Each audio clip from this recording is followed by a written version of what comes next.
the way you understand yourself and your powers, and the way you understand the things and their powers. And you're going to see that all that is going to be altered by la hawla wa la quwwata illa billah. Fundamentally, you know the meaning of la hawla wa la quwwata illa billah. But wait, the meaning of this word is going to give you according to Makam 1, Makam 2, Makam 3, Makam 4, and more, naturally. It changes everything. Changes everything. La ilaha illallah Muhammad Rasulullah. It changes as you increase in makams. So here, there is a literal understanding of what the meaning of the word is, like hasbunallah wa ni'mal wakil, for example. It has a literal meaning, everybody understands. So now I understand because I know the meaning. No, you don't understand because you know what it means. You know hasbunallah wa ni'mal wakil, or you understand la hawla wa la quwwata illa billah. When you have tears in your eyes and you have been broken by the might of this knowledge, when nothing in yourself can hold you by the awe that this knowledge brings to you. That's understanding. So we are going to move it to what is understanding of them, not just understanding in the head. I will tell you one story because Sufism is full of stories. I think it's a good way of putting this thing into context. The first time I minted the gold dinar, I was in Dubai and I didn't have a penny to mint coins. So I said to a friend of mine that is called Mohammed Makawi, who was an engineer from Lebanon. I said, look, I want to mint these coins. So tell me which are the largest minters in Dubai. We were in Sharjah, actually, United Arab Emirates. And he said, well, I mean, there's this man, this man, this man. The biggest one is Mohammed Sakarji, but Mohammed Sakarji is not religious. When somebody tells you he's not religious in the context of a Muslim world, means that kind of he's on the sidelines, no? And but he was the biggest one, and I said, okay, let's go to the biggest one. So we went to him, and I said, well, this world is dominated by fantasy of paper money. Paper money is a robbery. The US dollar is a fraud. The Muslim world has been robbed on a daily basis. The Americans give us pieces of paper, which is a dollar. We give them oil, aluminium, gas, everything. When they want more, they print more. You don't have to be a genius to understand that they keep winning. It doesn't matter what we do. We think we're accumulating wealth, but we are accumulating paper that is at their hands. You can't win. So we have to go back to the gold dinar. And I was speaking with the fire of somebody who was totally determined to bring this matter forward. And so he was listening quite carefully. And then my friend Mohammed Makawi was quite amazed because I was using the name of Allah in front of a man that is like he was an Iraqi, but brought up in Switzerland. And he didn't fit into the religious pictures, he said earlier. So he was quite surprised that I was going that line, rather than, you know, we're going to do business and mint and this and the other. I just went straight into, we have to do this thing for Allah.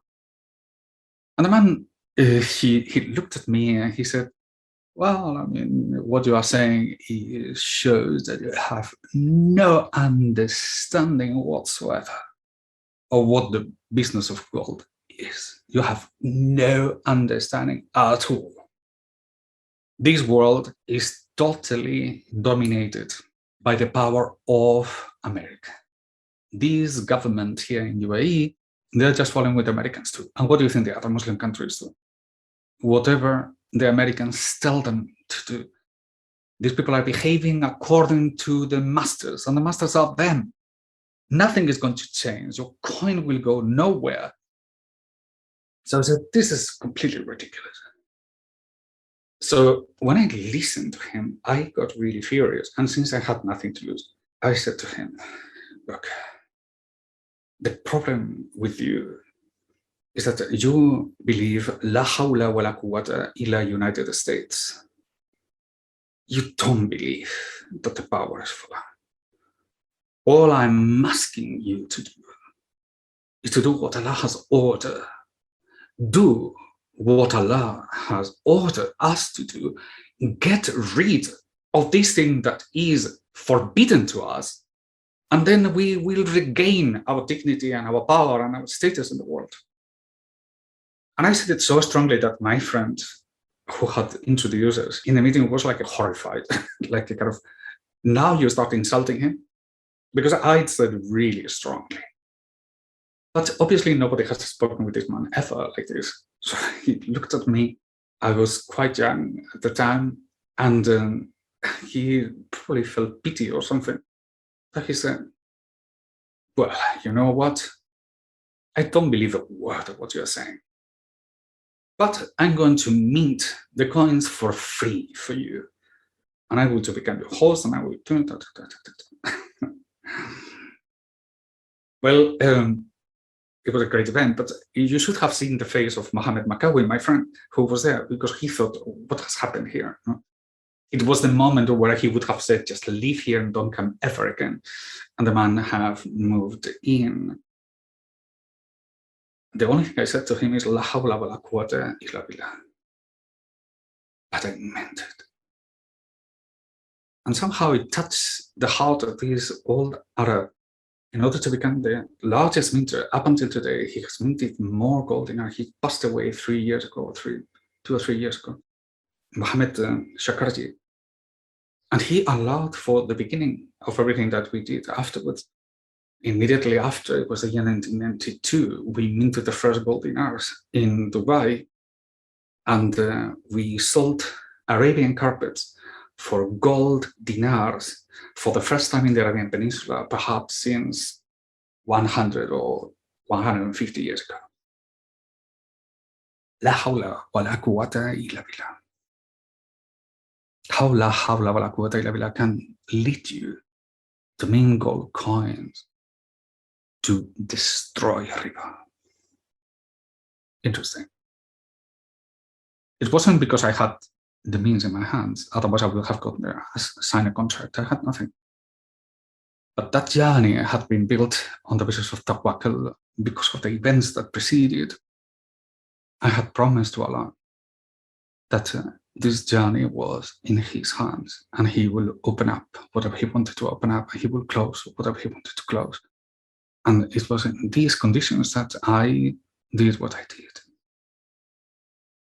La hawla wa la quwwata illa billah has not only knowledge for yourself in the way that you conventionally will understand the meaning of the sentence, but the true understanding of this is so overwhelming.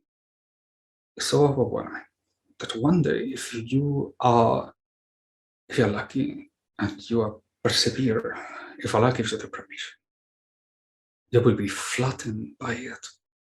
You will die by it. Literally. You will decompose everything that you understand about the world. And once it's blown away, rebuild it. Rebuild it. Not on the basis of the things you need and you want, but on the basis of la hawla wa la quwwata illa billah.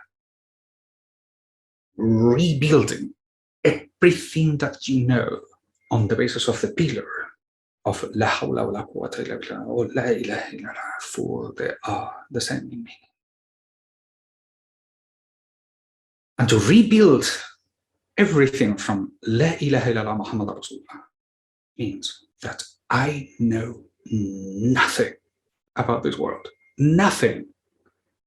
I have no expectations, no understanding, nothing of what I consider conventional. Maybe it's right, maybe it's wrong.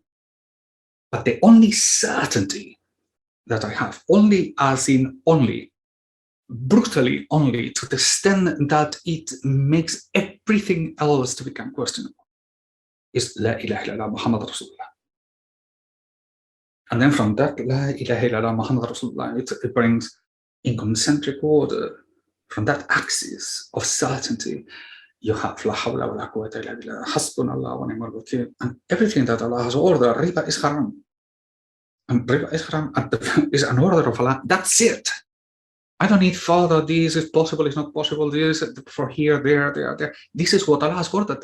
the end of the argument.